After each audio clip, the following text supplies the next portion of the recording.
tout le monde, bienvenue à ce mardi scientifique. Je vous rappelle les petites instructions d'usage.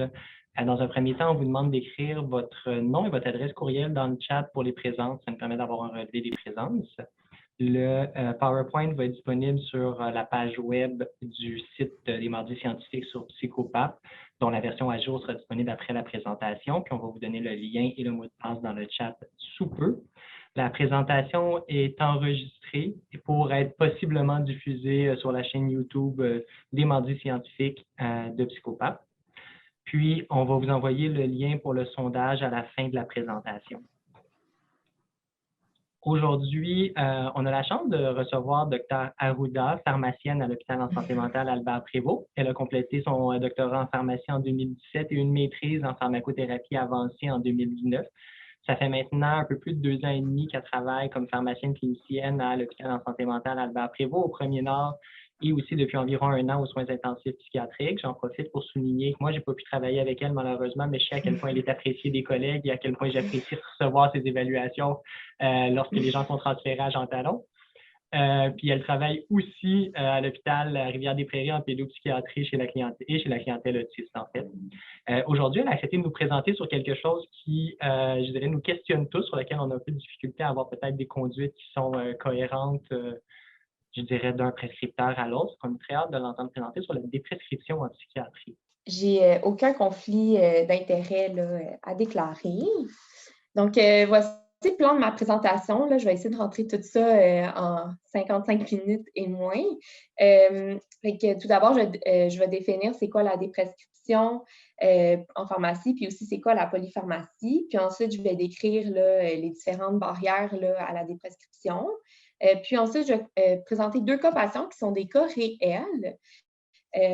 Puis, on va embarquer dans le vif du sujet. On va parler de la déprescription des antipsychotiques, stabilisateurs d'humeur, antidépresseurs, anticholinergiques et aussi une petite section pour la gériatrie. Puis, finalement, des liens intéressants pour différentes méthodes de sevrage, puis avec un retour sur les 2 cas patients, puis une petite conclusion. Donc, ici, je vous mets la liste des abréviations utilisées à titre de référence.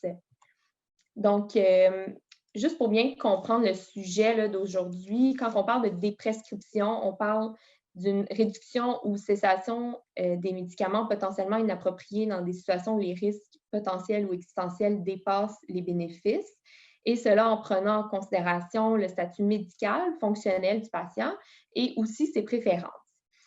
Puis la polypharmacie psychiatrique, elle, se définit comme une prescription de 2 médicaments psychiatriques ou plus à un patient. Donc, ce n'est pas énorme. Donc, la dépression, ça peut faire peur autant aux prescripteurs qu'aux patients. Les principales barrières qui sont reliées aux prescripteurs sont une incertitude sur la raison pourquoi le médicament psychiatrique a été prescrit en premier lieu, et aussi la crainte que le patient fasse une rechute si on l'arrête. Il y a aussi une charge de travail supplémentaire, une crainte de ne pas être conforme aux lignes directrices qui sont toutefois presque absentes, et surtout d'en subir les conséquences comme des litiges qui peuvent être judiciarisés. Sinon, pour les patients, eux, ils peuvent craindre une réhospite, des moins bonnes relations aussi avec leur famille ou leurs amis, qu'eux craignent un changement de comportement si on commence à sevrer des médicaments. Puis aussi, il peut aussi avoir une crainte de symptômes de retrait ou de rebond. Donc, on va commencer par parler de la polypharmacie antipsychotique, qui est vraiment la section la plus longue de la présentation. Puis ça se définit comme l'utilisation de 2 antipsychotiques ou plus. Alors, qu'est-ce qui nous recommande les différentes lignes directrices sur la combinaison d'antipsychotiques? Tout d'abord, la World Federation of Societies of Biological Psychiatry, il recommande la combinaison d'antipsychotiques en dernier recours et reconnaît que la combinaison de clozapine avec un autre antipsychotique de 2e génération, comme la risperidone, pourrait avoir des avantages comparés à une monothérapie. Sinon, les lignes directrices du NICE, NICE, considère qu'une augmentation d'antipsychotiques à la clozapine peut être considérée chez certains patients qui ne répondent plus aussi bien à la clozapine. Ensuite, les lignes directrices canadiennes-américaines, eux, ils n'émettent pas de recommandations à ce sujet, étant donné le manque de bonnes données. Puis les lignes directrices finlandaises, qui sont assez récentes, ils recommandent la monothérapie antipsychotique en premier lieu, mais ils reconnaissent que certains patients peuvent bénéficier de 2 antipsychotiques sans nécessairement mentionner lesquels, et que la combinaison avec aripiprazole peut diminuer les symptômes négatifs.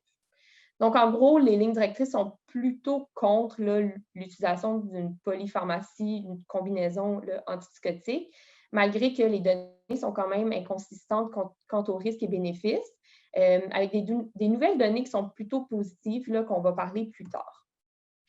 Alors, qu'est-ce qui ressort dans la littérature sur les risques potentiels d'une polypharmacie antipsychotique?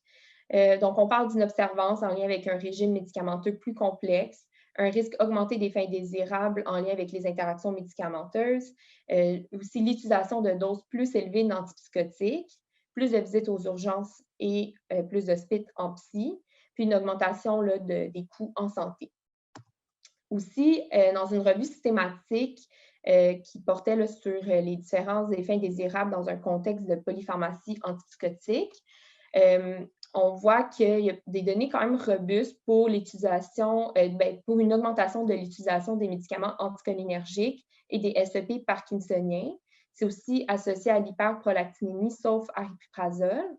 Maintenant, ce qui est moins clair, c'est si ça augmente l'incidence d'effets métaboliques, la sédation puis les effets cognitifs. Puis les données étaient toutefois contradictoires sur si la polypharmacie antipsychotique est associée au gain de poids, augmentation de la mortalité et l'augmentation de l'intervalle QT. Puis, dans cette revue, l'aripiprazole n'était pas associé à une aggravation du profil lipidique, au gain de poids et à de la sédation.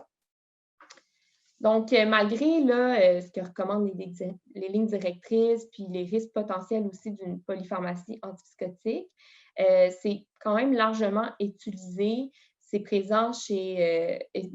la polypharmacie antipsychotique est présente chez environ 20 des patients schizophrènes traités en externe et jusqu'à 40 des patients à l'interne dans le monde. Puis en Amérique du Nord, c'est à peu près 16 ce qui est un peu moins qu'en Europe et en Asie.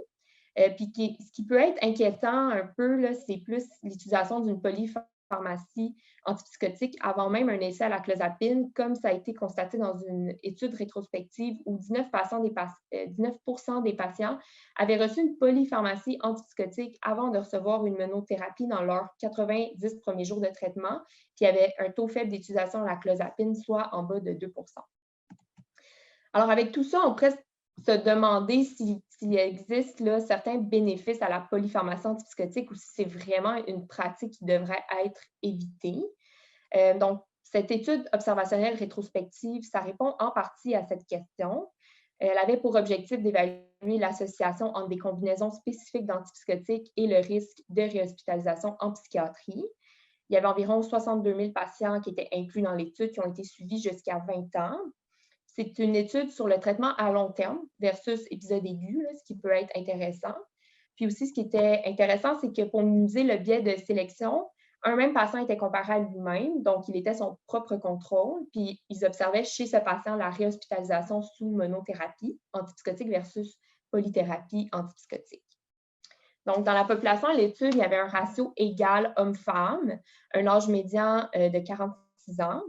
Il y avait, dans les résultats, 67 des patients ont utilisé une combinaison d'antipsychotiques.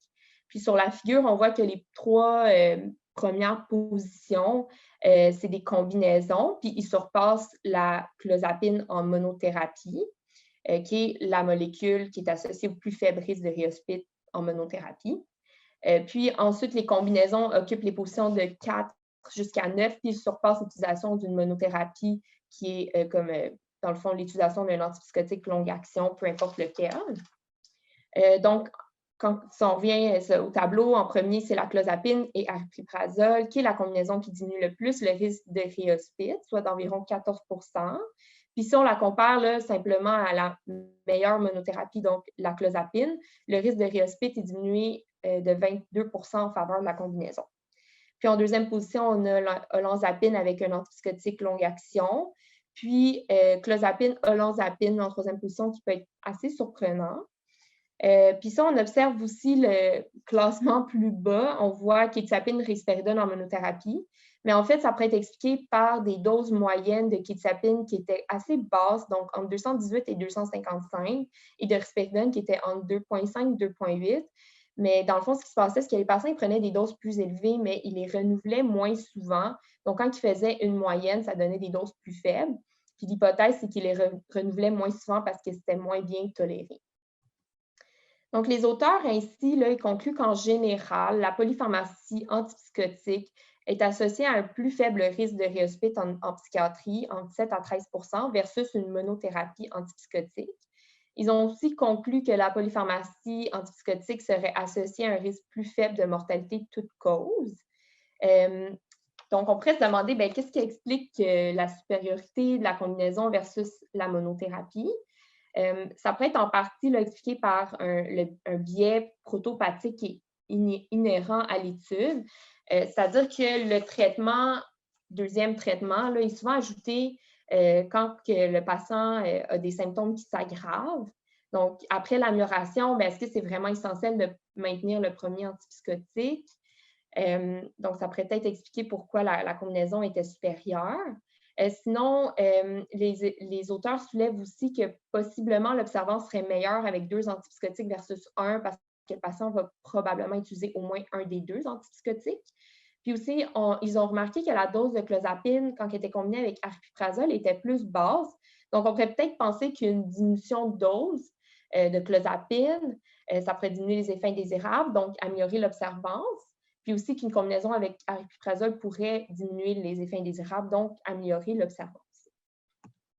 Sinon, on a une autre étude ici qui a été publiée dans la revue Cochrane, qui avait pour objectif d'examiner si les combinaisons d'antipsychotiques sont efficaces et sécuritaires en schizophrénie. C'est une revue systématique et méta-analyse d'études contrôlées, randomisées et quasi-randomisées qui comparent les combinaisons d'antipsychotiques avec la monothérapie antipsychotique. Donc, au total, il y avait 62 études qui ont été incluses, dont 50 qui comparaient la clozapine en combinaison versus en monothérapie. Puis l'âge moyen des patients était de 36 ans. Donc, au niveau des résultats, cette étude démontre que la combinaison de 2 antipsychotiques peut être supérieure à la monothérapie dans l'amélioration des symptômes de la schizophrénie, donc en termes d'efficacité. Ce résultat serait par contre surtout positif vu la présence de clozapine et d'antipsychotiques typiques dans les 2 groupes, parce que quand ils ont fait de la sous-analyse avec seulement les antipsychotiques atypiques autres que la clozapine, ça ne montre pas de différence entre les 2 groupes. Toutefois, là, les études incluses avaient des biais modérés à élevés, ce qui fait des études de très faible qualité. Puis aussi, le suivi est assez court, là, de 4 semaines à 1 an. Ensuite, pour la prévention des risques de rechute et l'impact sur la qualité de vie, ça n'a pas pu être analysé parce que les études étaient trop hétérogènes. Puis en termes de sécurité, il n'y avait pas de différence pour les effets indésirables sérieux ou nécessitant l'arrêt du traitement. Donc finalement, dans cette revue Cochrane, les auteurs y concluent que l'évaluation de l'efficacité de la sécurité à long terme d'une combinaison d'antipsychotiques est limitée parce que les essais sont trop courts. Et étant donné la faible à très faible qualité des données, ils ne peuvent pas démontrer un clair avantage de la combinaison versus la monothérapie, malgré que certains patients semblent tout de même en bénéficier. Les données ne peuvent non plus démontrer si la combinaison d'antipsychotiques modifie le risque d'effets indésirables. Donc, au final, ils sont plutôt neutres sur le sujet. Ils ne recommandent pas de combiner 2 antipsychotiques ni de cesser un des 2 antipsychotiques utilisés en combinaison. Donc, une autre étude que je trouve intéressante, c'est cette revue systématique et méta-analyse qui avait pour objectif de répondre à la question suivante. Donc, les patients sous 2 antipsychotiques, est-ce qu'ils devraient rester sous 2 antipsychotiques ou changer pour une monothérapie antipsychotique? Donc, ils ont analysé 6 études contrôlées randomisées qui évaluaient la transition de 2 antipsychotiques vers 1 versus de rester sur 2 antipsychotiques. Donc, dans les 6 études qui ont analysé, il y en avait 3 qui étaient avec de la clozapine. Donc, en gros, dans cette étude, ils ont observé qu'il y avait plus d'abandon à l'étude pour toutes les causes confondues dans les groupes qui changeaient de 2 antipsychotiques à 1 versus de rester sur 2 antipsychotiques. Mais quand on regarde individuellement si l'abandon, est-ce que c'est en raison d'inefficacité ou des fins indésirables, il n'y avait pas de différence dans les 2 groupes. Puis aussi, ce qui arrivait souvent, c'est que les patients qui abandonnaient l'étude, ils revenaient simplement à leur ancienne combinaison. Sinon, de passer de 2 antipsychotiques à 1 antipsychotique, ça ne changeait pas de manière significative le taux de rechute, les symptômes de la maladie, les SEP, la cognition ou le poids. Puis les données, encore une fois, c'est de faible à très faible qualité. Alors, c'est encore une fois des résultats non concluants. Donc, selon la méta-analyse, il ne semble pas vraiment voir de bénéfices ou de risques clairs de soit rester sur 2 antipsychotiques ou de passer de 2 à 1. Donc, pour résumer, la combinaison d'antipsychotiques, c'est un sujet qui est encore très controversé, surtout parce que l'ensemble des données qui l'évaluent est de faible à très faible qualité. Donc, on ne peut pas nécessairement émettre des conclusions claires. Il semble toutefois que la polypharmacie est quand même moins pire là, que ce qu'on pensait, mais on n'a pas vraiment assez de données. Là. Donc, les messages principaux qu'on peut retirer des données actuelles sont qu'une combinaison d'antipsychotiques en traitement de maintien serait bénéfique possiblement chez certains patients, surtout ceux réfractaires à la clozapine, puis que ça semble sécuritaire, puis ça pourrait possiblement aussi diminuer la réhospite. Sinon, la clozapine, ça reste la molécule la plus étudiée en combinaison. C'est pourquoi une combinaison à cette molécule est souvent recommandée en 4e ligne de traitement dans plusieurs textes. Sinon, l'aripiprazole pourrait avoir certains bénéfices dans la diminution de certains effets indésirables. Le bénéfice de l'utilisation, par contre, de 3 antipsychotiques ou plus, ce n'est pas bien établi, ça devrait être évité. Aussi, une monothérapie antipsychotique devrait toujours être considérée chez un patient qui prend 2 antipsychotiques. Et finalement, les risques et bénéfices de la déprescription par le passage de 2 antipsychotiques à 1 antipsychotique, ils restent peu clairs et méritent d'être davantage étudiés. Donc, vraiment, ce qui est à prioriser, c'est une discussion, une alliance avec le patient. Donc, en sachant là, les données qui existent dans la littérature au sujet des combinaisons puis des risques-bénéfices, maintenant, comment qu'on procède à déprescrire les antipsychotiques? Donc, je crois qu'il faut se poser quelques questions. Donc, le patient, est-ce qu'actuellement il est stable? Est-ce que c'est le bon moment pour commencer une déprescription? Est-ce qu'il est observant à ces médicaments antipsychotiques? Est-ce qu'ils sont toujours bien tolérés? Y a-t-il des effets indésirables? Sont-ils toujours indiqués? Donc, est-ce qu'il y a des antipsychotiques qui sont utilisés pour une autre indication, par exemple que la schizophrénie ou autres troubles de santé mentale, qui mériteraient une réévaluation?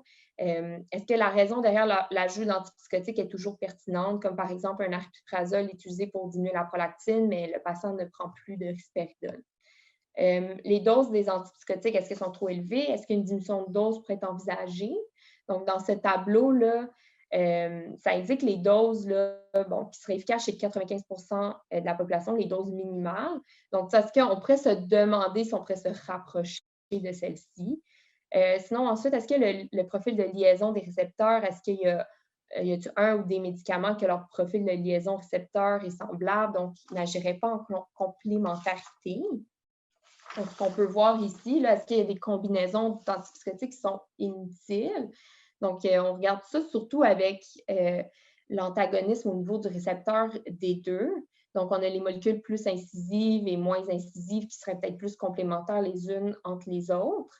Mais ça reste qu'il n'y a quand même pas de compréhension claire là, sur la façon comment la combinaison d'antipsychotiques pourrait fonctionner. J'ai vu dans une étude Cochrane qui ont émis 3 hypothèses. Donc, ça pourrait fonctionner si on obtient une occupation maximale des différents récepteurs ou si on cible des récepteurs moins inoccupés ou inoccupés avec le médicament rajouté, mais aussi si on réduit les effets indésirables en utilisant des plus faibles doses pour les 2 médicaments. Donc, ça serait comme des façons de rendre plus rationnelle la combinaison d'antipsychotiques. Sinon, est-ce qu'il y a des combinaisons de médicaments avec les antipsychotiques qui seraient dangereuses ou à éviter?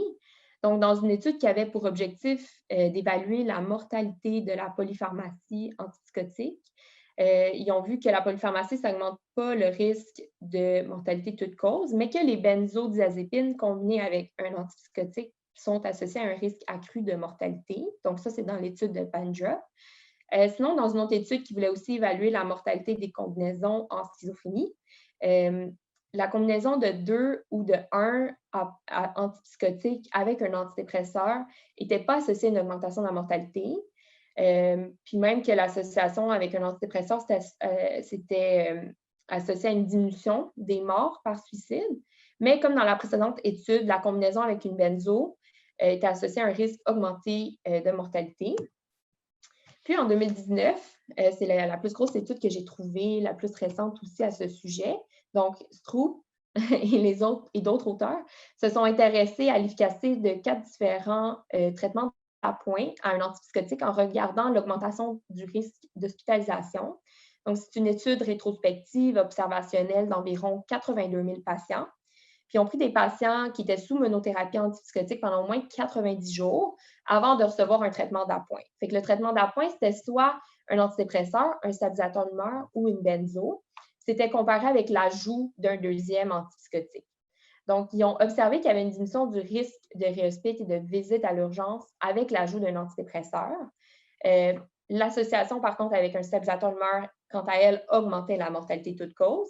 Puis, les benzos étaient associés à une augmentation du risque de réhospite et une tendance augmentée de mortalité, mais qui était toutefois non significative. Donc, dans ces études, toutefois, là, il faut tenir en compte un gros biais qui est celui du biais d'indication qui pourrait en partie expliquer les résultats. Puis ça s'explique, par exemple, là, si on ajoute un antidépresseur pour les symptômes négatifs, bien, ça ne nécessite pas nécessairement une hospice en psychiatrie. Mais si on ajoute une benzo pour traiter l'agitation, ça devient plus une indication d'hospitaliser le patient, comme le fait aussi d'ajouter un deuxième antipsychotique pour une psychose qui persiste, qui est résistante. Mais somme toute, il semble quand même avoir une tendance d'une hausse de mortalité avec l'association d'une benzo avec un antipsychotique. Je crois quand même que c'est une association qu'il faudrait là, éviter. Donc, un bref mot pour l'utilisation des antipsychotiques pour traiter l'insomnie. Donc, dans la littérature, il y a seulement une bonne étude qui évalue l'utilisation d'un antipsychotique, qui était dans l'étude la quetiapine 25 mg pour l'insomnie primaire, puis c'était seulement 13 patients. Dans cette étude contrôlée randomisée contre placebo sur 2 semaines, la quetiapine avait des effets modestes sur l'amélioration de l'insomnie, mais ce n'était pas significatif. Puis, il demeure quand même la petite dose que la quetiapine peut comporter des risques d'effets métaboliques comme une perturbation du bilan lipidique, un gain de poids, mais aussi des risques d'abus, même si c'est quand même un risque plus faible qu'avec les benzos, les hypnotiques en Z. La quetiapine utilisée à faible dose a aussi été associée à de la sédation diurne, la bouche sèche et une diminution de la concentration. Donc, bref, avec le peu de données disponibles, les risques de maintenir un antipsychotique pour l'insomnie à long terme, ça semble surpasser là, les bénéfices, puisque c'est ce que les lignes directrices du Collège des médecins de famille du Canada indiquent. Donc, ils recommandent la déprescription des antipsychotiques utilisés pour l'insomnie primaire, peu importe la durée du traitement, et de l'insomnie secondaire si la condition sous-jacente est traitée. Puis, ils recommandent de diminuer la dose de 25 à 50 à chaque 1 à 2 semaines. Donc, maintenant, on va parler des stabilisateurs de l'humeur. Donc, à part pour le trouble bipolaire de type 1 où l'utilisation des stabilisateurs d'humeur sont vraiment bien appuyées par les données, l'utilisation d'un stabilisateur d'humeur pour le trouble schizoaphre, pour le traitement d'appoint, un antipsychotique ou un antidépresseur, ou pour les troubles de personnalité, c'est moins bien appuyé. Donc, je pense que ça vaut toujours la peine de se re-questionner sur la pertinence du stabilisateur d'humeur pour ces indications-là. Puis sinon, bien, si on regarde l'ensemble des données, ils recommandent le traitement d'un stabilisateur de l'humeur pour le trouble bipolaire de type 1 à vie, vu le risque élevé de récurrence, qui peut arriver même sous traitement, pouvant aller jusqu'à 73 de risque de rechute après 5 ans. Mais quand on regarde vraiment dans la littérature, les études de maintien sont limitées avec des suivis jusqu'à 2 ans.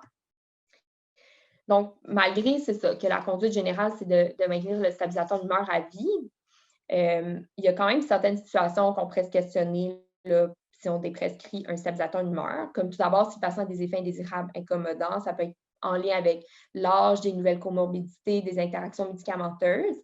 Mais quand même, avant de déprescrire, on pourrait se questionner, est-ce qu'on change de stabilisateur d'humeur ou est-ce que le patient est déjà sous un antipsychotique qui peut agir comme stabilisateur de l'humeur. Ensuite, sinon, si un patient est inobservant, on pourrait renforcer l'observance ou évaluer le risque de récurrence. Si le patient présente un ou plusieurs facteurs de risque, on va voir là, à la prochaine diapo. Ensuite, si c'est le désir du patient, il faudrait encore une fois évaluer les facteurs de risque parce qu'on préfère quand même accompagner le patient dans le processus du sevrage pour qu'il se fasse plus lentement sur des mois versus qu'il se fasse de façon abrupte, ce qui pourrait là, augmenter le risque de rechute là, selon les évidences. Puis aussi, là, on pourrait se questionner s'il y a une diminution de l'efficacité. Donc, on pourrait penser à déprescrire puis aussi à évaluer là, est-ce qu'on débute un autre stabilisateur d'humeur. Donc, comme discuté là, à la diapo, là, avant de prescrire, il faut, je crois, réfléchir sur la présence de facteurs de risque de récurrence.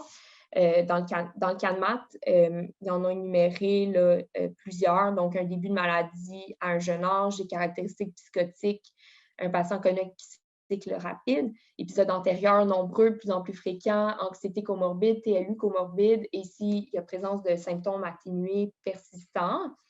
Et on peut aussi voir si le patient a des facteurs protecteurs contre une récurrence, qui peut être rassurant, comme un support psychosocial et un niveau de stress diminué. Donc, en gardant ça en tête, là, si on regarde individuellement le lithium, on peut se questionner sur d'autres aspects là, entourant sa déprescription, comme son indication. Donc, en traitement de maintien pour les rechutes de manie, les données sont assez robustes, puis elles le sont un peu moins pour le traitement de maintien pour les rechutes en dépression. Sinon, lors de son usage en traitement d'appoint pour la dépression unipolaire, il n'y a pas assez d'évidence pour sa poursuite à long terme. On ne connaît pas encore vraiment la durée optimale, mais dans une revue systématique, la cessation abrupte du lithium pourrait quand même précipiter une rechute dépressive. Donc, on peut aussi se questionner sur les effets indésirables, surtout au niveau rénal, parce que parfois, il pourrait être nécessaire de diminuer la dose ou de cesser le médicament chez des patients qui sont atteints de d'autres comorbidités comme diabète, hypertension ou insuffisance rénale chronique. Sinon, les quelques évidences là, sur la déprescription de cette molécule datent surtout des années 70-90. Puis dans la littérature, les rechutes en manie, en dépression avec le retrait du lithium sont documentées. Peuvent survenir même en l'espace de 4 jours, mais les symptômes de rechute peuvent être par contre confondus avec des symptômes de rebond ou de sevrage, il faut faire attention. Sinon, dans une étude, quand ils ont retiré du lithium pour des patients qui étaient stables pendant 5 ans sous lithium, il y avait une rechute après 10 mois chez 87 des patients. Donc, par contre, là, les symptômes de sevrage n'étaient pas tenus en compte dans cette étude. Puis aussi, il faut se garder en tête que le lithium peut être moins efficace ensuite quand il est repris. Mais tout de même, là, si un sevrage est entamé, il suggère au moins 4 semaines pour diminuer le risque de récurrence rapide et sur 5 ans, mais idéalement, là, ça serait sur 3 à 6 mois. Là. Donc, pour Divalproex et les autres antiépileptiques, donc la déprescription de Divalproex pour des indications psychiatriques, ça n'a pas été vraiment étudié de manière systématique. Dans le fond, ça a été seulement étudié là, pour l'épilepsie. Mais les questions qu'on pourrait se poser quand on considère le déprescrire, c'est d'abord là, son indication. Est-ce que ça a été prescrit pour un contrôle rapide de l'agitation en traitement aigu, puis ça n'a pas été réévalué? On peut aussi se questionner sur le risque d'effets indésirables à long terme, soit au niveau hépatique, chez par exemple des patients avec un trouble lié à l'usage de l'alcool. On peut aussi se questionner sur son dosage stérique, est-ce que c'est dans l'intervalle souhaité? Puis, on peut aussi vérifier les interactions médicamenteuses actuelles ou potentielles, en gardant en tête que des ajustements de dose peuvent être nécessaires au retrait ou à l'ajout de l'antiépileptique.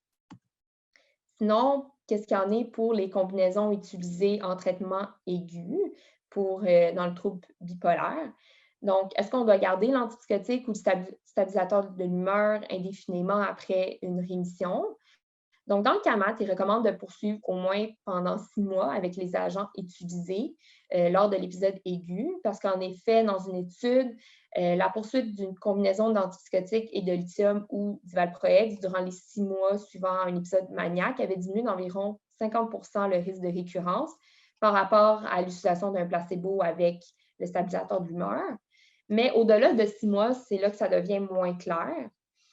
Puis, l'efficacité à long terme là, une thérapie d'appoint avec pour l'antidépresseur. Ça, par contre, ça n'a pas été examiné dans des études contrôlées randomisées. Alors, leur utilisation à long terme n'est pas recommandée, surtout en raison là, du risque de virage en manie puis des cycles rapides. Mais j'ai vu aussi dans la littérature, par contre, qu'une décompensation, ça serait quand même possible là, chez des patients qui ont répondu à cette combinaison-là puis qui étaient stabilisés en épisode aigu. Donc, je crois quand même là, il faut réévaluer la pertinence, surtout si ça fait plus de 6 mois, la pertinence de poursuivre la combinaison, peser les pour et les contre selon tolérance, efficacité, risque de récurrence. Sinon, pour la combinaison de deux stabilisateurs de l'humeur, donc, est recommandée en maintien par l'Association américaine en psychiatrie. Puis, dans le CALMAT, c'est surtout recommandé pour les patients souffrant de troubles bipolaires avec cycle rapide, troubles liés à l'usage de l'alcool et cocaïne. Puis, ce qui demeure moins certain, c'est encore une fois la durée qui est nécessaire de garder la combinaison des deux stabilisateurs de l'humeur. Donc, pour les antidépresseurs en dépression bipolaire type 1-2, je me répète un peu, mais dans le fond, c'est ça, l'usage des antidépresseurs à long terme, ça devrait être réévalué dans le trouble bipolaire de type 1. Puis, par contre, devrait être évité pour les cycles rapides, qui est plus de 4 cycles par année, puis aussi avec les patients qui ont des caractéristiques mixtes. Mais pour le trouble bipolaire de type 2, le risque de virage est quand même moindre qu'en type 1. Ils peuvent être même utilisés en monothérapie, comme venlafaxine, sertraline, qui sont recommandés en deuxième ligne. Donc, pourraient être utilisés seuls, sans stabilisateur de l'humeur. Maintenant, si on regarde la prochaine section qui est sur les antidépresseurs là, en dépression unipolaire ou en troubles dépressifs caractérisés. Donc, juste à titre de rappel, quand je parle de rémission, je parle d'une disparition complète là, des symptômes dépressifs. Puis une rechute, c'est un retour à l'état symptomatique complet durant la rémission, ou une autre façon de le dire, c'est la réémergence de l'épisode actuel. Donc, continuer un antidépresseur, c'est vraiment pour induire la rémission, prévenir une rechute. Donc, les données sur l'utilisation d'un antidépresseur pour prévenir une rechute sont quand même assez claires. Donc, après le traitement de la phase aiguë, qui peut durer de 8 à 12 semaines, c'est recommandé de continuer l'antidépresseur pendant un autre 6 à 9 mois, puis même certains auteurs disent jusqu'à 12 mois suivant la rémission. Puis ça vient surtout d'une étude qui a observé un risque de rechute 11 fois plus élevé si l'antidépresseur était cessé avant 4 à 6 mois. Mais maintenant, si on parle de récurrence, qui est l'occurrence d'un nouvel épisode de dépression, la prévention de la récurrence, c'est un peu moins clair. Donc, dans une revue systématique qui a évalué l'impact à long terme des antidépresseurs utilisés pendant plus de 1,5 années pour traiter une dépression récurrente, presque toutes les études avaient conclu qu'il fallait maintenir l'antidépresseur au moins plus de 1,5 années. Mais ce qu'ils ont remarqué dans ces études, c'est que la plupart des rechutes dans le groupe placebo étaient en dedans de 6 mois. Donc, est-ce qu'on parle plutôt de symptômes de retrait de l'antidépresseur qui étaient confondus avec des symptômes de rechute? Et que ça, ce n'était pas adressé dans ces études. C'est pour ça que c'est un peu moins clair. Puis, il y avait aussi plus de rechutes dans les 6 mois après le retrait de l'antidépresseur chez les patients qui étaient exposés à un antidépresseur depuis plus longtemps. Donc, c'est ça. Donc, il semble surtout bénéfique de maintenir l'antidépresseur chez les patients qui ont fait 3 ou plus de 3 épisodes de dépression. Puis la recommandation, c'est la poursuite du traitement à vie. Puis, dans le CALMAT, eux, ils suggèrent le maintien de l'antidépresseur pour 2 ans et plus, donc au moins 1 an là, et quelques là, de traitement de maintien, surtout chez les patients qui ont des facteurs de risque de récurrence qu'on va voir dans 2 diapos. Mais sinon aussi, qu'est-ce qu'on pourrait, là, sur quoi d'autre qu'on pourrait regarder, là, se questionner quand on veut déprescrire un antidépresseur? Bien, il y a bien sûr les effets indésirables à long terme, comme le gain de poids, dysfonction sexuelle, toxicité gastrique et parfois l'altération de la cognition. Sinon aussi, sujet très exploratoire, mais ça revenait souvent, mais il y a des auteurs qui soulèvent que la récurrence peut être en lien avec l'usage de l'antidépresseur, mais c'est vraiment pas bien établi. Donc, il y a le concept de dysphorie tardive ou de retrait. Donc, il y a des auteurs qui soulèvent que les symptômes dépressifs récurrents pendant l'usage de l'antidépresseur, ça pourrait correspondre à une dysphorie tardive qui est en lien avec l'antidépresseur, un peu comme la dyskinésie tardive et les antipsychotiques. Sinon, il soulève aussi le concept de dysphorie de retrait vu que la récurrence est tellement rapide dans les 6 mois, suivant le retrait de l'antidépresseur, est-ce qu'on pourrait expliquer cela simplement par un symptôme de retrait de l'antidépresseur? Puis, étant donné que 50 des patients aussi ont répondu à un antidépresseur, puis vont développer des symptômes dépressifs malgré un traitement de maintien, il y a aussi le concept de tachyphylaxie qui pourrait expliquer ce phénomène. Mais bon, c'est vraiment exploratoire. Sinon, il y a peu de données, recommandations au sujet de la combinaison avec des antidépresseurs. Donc, pour la combinaison de 2 antidépresseurs, il y a une seule grande étude contrôlée randomisée qui a conclu qu'il n'y avait pas vraiment de différence d'efficacité entre escitalopram seul et les combinaisons escitalopram, bupropion et venlafaxine, mirtazapine. Puis qu'il y avait plus d'effets indésirables avec la combinaison mirtazapine, venlafaxine. Puis pour la combinaison d'un antidépresseur avec un antipsychotique d'appoint, les données montrent que les résultats sont contradictoires. Donc, une étude en faveur du maintien de l'antipsychotique et une autre étude qui n'a pas trouvé de différence de rechute quand on enlevait l'antipsychotique. Donc, pour les traitements d'appoint en général, la durée de leur combinaison, ce n'est pas mentionné dans le CANMAT, mais ça semble quand même pertinent là, de les réévaluer, là, surtout si intolérance. Donc, les questions qu'on pourrait se poser quand on veut déprescrire un antidépresseur. Donc, je crois qu'il faut peser les pour et les contre. Donc, c'est quoi la durée actuelle de mon antidépresseur? Est-ce qu'on est dans une phase de continuation du traitement pour prévenir une rechute ou on est plutôt dans la phase de maintien? Parce qu'on pourrait quand même considérer cesser un antidépresseur après la rémission d'un premier épisode de dépression légère modérée après comme 6 à 9 mois.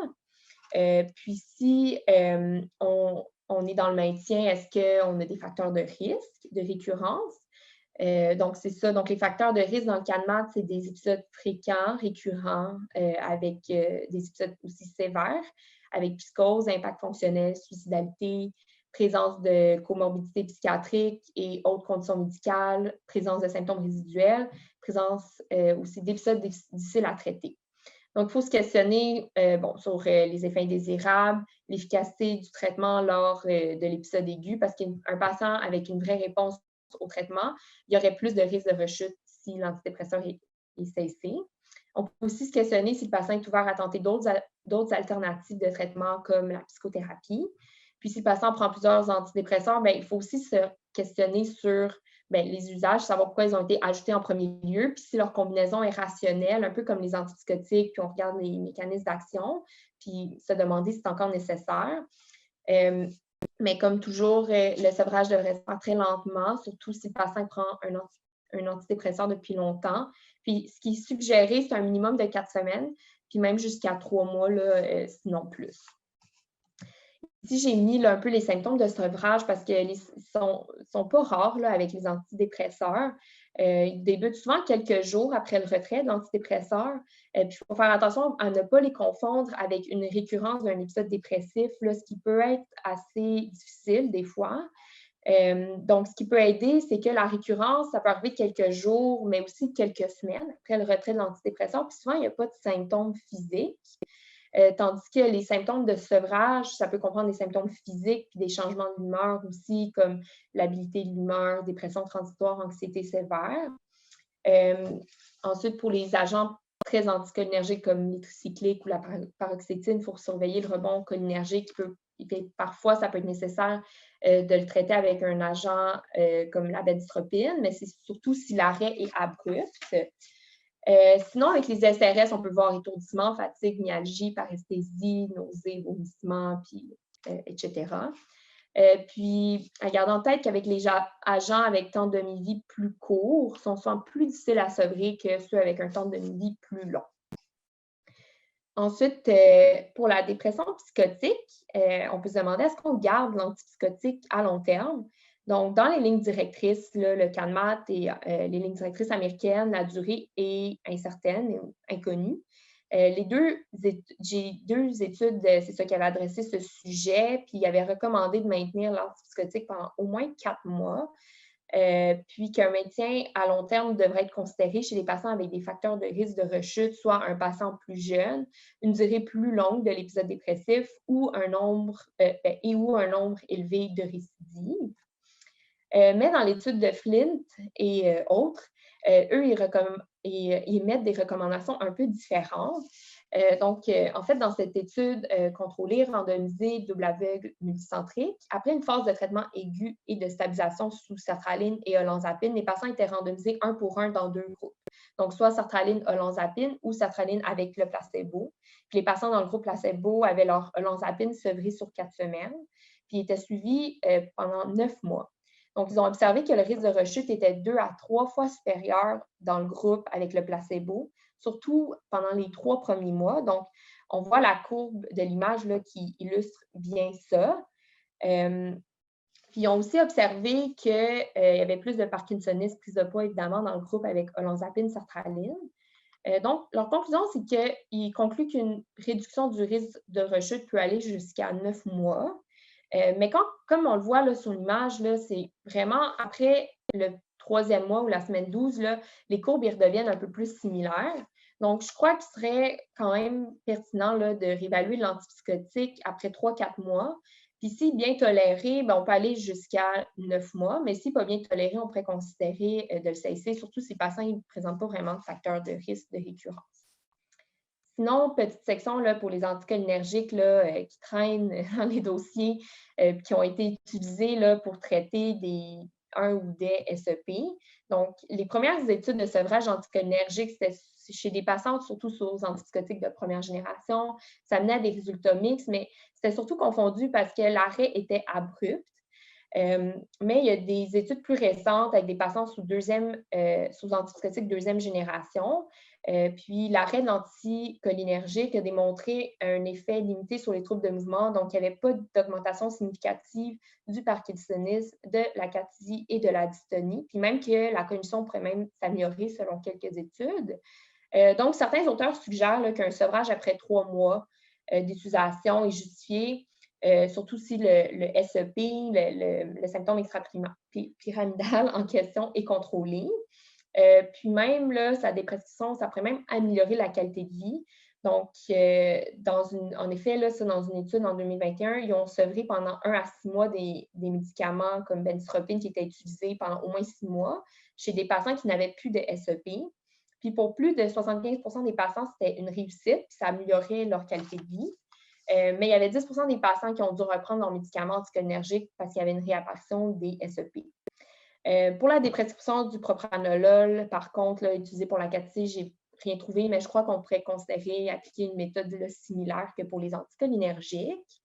Les questions, je crois qu'il faut se poser pour déprescrire les anticholinergiques, c'est à savoir, tout d'abord, est-ce que les patients ont des effets indésirables anticholinergiques qui peuvent être incommodants, surtout avec un âge avancé. On pourrait se demander si le patient présente de la dyskinésie tardive parce que les anticholinergiques peuvent aggraver ce symptôme. Aussi se demander l'indication à la base de l'ajout d'anticholinergiques, c'était pour quel SEP, parce que si, par exemple, on avait ajouté de la benztropine pour acathysie, mais on sait aujourd'hui que ce n'est pas vraiment efficace. Puis, on peut aussi demander si le SEP est contrôlé, depuis quand qu'il l'utilise. Si aussi le patient actuellement est sous un antipsychotique de première ou deuxième, troisième génération, ça peut nous donner un indice de récidive du SEP ou même de la pertinence là, de garder l'anticholinergique. Donc, comme tous les agents, il faut les sevrer. Puis, si on n'est pas capable de complètement les cesser, mais je pense que juste le fait d'avoir une dose d'entretien plus faible, là, ça peut déjà être quelque chose. Sinon, rapidement, gériatrie. Il faut garder en tête que c'est des patients qui sont plus sensibles aux effets indésirables des médicaments en général, mais surtout les anticholinergiques peuvent altérer la fonction cognitive, les mettre plus à risque de délirium et même d'hospitalisation. Donc, il faut toujours les réévaluer, ces médicaments-là, et voir si une alternative est possible, si on ne peut pas nécessairement les cesser. Sinon, évidemment, les benzos qui comportent là, quelques indications adéquates, mais outre ces indications-là, ils devraient être cessés. Peu importe là, la durée d'utilisation parce qu'il augmente entre autres le risque de chute. Chez les 18 à 64 ans, c'est tolérer une utilisation max de 4 semaines, mais vraiment en haut de 65 ans, c'est à complètement éviter. Puis, c'est un sevrage aussi qui doit se faire très lentement. Puis, c'est un peu le même concept là, qui s'applique pour les hypnotiques en Z qui peuvent eux aussi augmenter le risque de chute. Donc, on a fait finalement le tour de toutes les classes de médicaments, leur donner en déprescription. Je vous mets juste ici des liens intéressants pour les méthodes de sevrage des différentes classes, vraiment un type d'information, mais sachez qu'il existe plusieurs recettes, puis il n'y en a pas une vraiment qui est recommandée plus qu'une autre. Donc, j'ai d'abord fait une collecte là, de données globales. J'ai trouvé là, la méthode Iceberg, là, qui est quand même très intéressante, qui est plutôt pour les personnes âgées, mais je pense que ça peut s'appliquer là, pour tous les patients. Donc, j'ai fait une histoire médicamenteuse, j'ai vérifié les effets indésirables que le patient avait. J'ai associé aussi les antécédents pardon, psy avec les nombreux médicaments. J'ai vérifié aussi que le patient était d'accord pour qu'on commence à diminuer quelques-uns de ces médicaments. Puis, il était donc, pour mon plan d'action, ben, on peut utiliser plusieurs méthodes, comme faire une liste pour et contre des traitements lorsque c'est moins facile de savoir si on les cesse ou pas. Mais dans mon plan, c'est sûr, j'identifie les médicaments prioritaires à sevrer parce que je veux, dans la mesure du possible, en sevrer un à la fois, à moins qu'un médicament ne nécessite pas vraiment de sevrage. Puis, idéalement, je vais parler du plan de sevrage avec le patient, des possibles symptômes de retraite. Tout ça aussi, je fais avec la collaboration du médecin. Puis, c'est sûr, on y va vraiment lentement parce que comme ça, on va diminuer les risques là, de symptômes de retraite. Donc, petite conclusion, si on prend là, finalement toutes les barrières à la déprescription, autant au niveau du prescripteur qu'au niveau du patient, bien, il y a quand même des solutions à ces barrières-là. Donc, pour le prescripteur, il faut se rappeler que malgré l'absence de ligne directrice, la plupart quand même encouragent une réévaluation des traitements et une utilisation des médicaments à dose minimale efficace comme standard de pratique. Puis aussi, oui, un maintien de l'efficacité, une prévention des rechutes, c'est important, mais tout comme une minimisation des effets indésirables à long terme qui fait aussi partie de l'approche préventive. Il ne faut pas aussi hésiter à consulter ses collègues, faire appel à leur expérience, puis parfois aussi à l'expérience du patient. Puis se garder en tête qu'un patient ne va pas nécessairement se détériorer si un médicament est sevré, parce que les patients, ils rechutent même s'ils continuent leur médicament.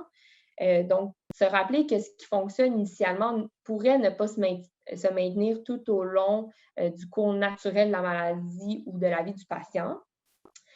Sinon, pour le patient, bien, plusieurs choses peuvent être faites pour le rassurer et bien le préparer. Donc, c'est important d'écouter, valider ses préoccupations, développer avec lui un plan détaillé pour identifier les symptômes de rechute, l'informer sur les symptômes de retraite possibles, leur durée, puis établir un plan pour leur gestion, puis le rassurer aussi que les symptômes de retraite, c'est transitoire, ils peuvent être traités, puis au pire, on reprend la molécule. Puis aussi, si c'est le désir du patient, on peut impliquer sa famille, ses amis dans le processus de déprescription. Puis finalement aussi, le rassurer que le suivi avec le psychiatre, avec l'équipe, va se poursuivre, même si on commence à enlever des médicaments.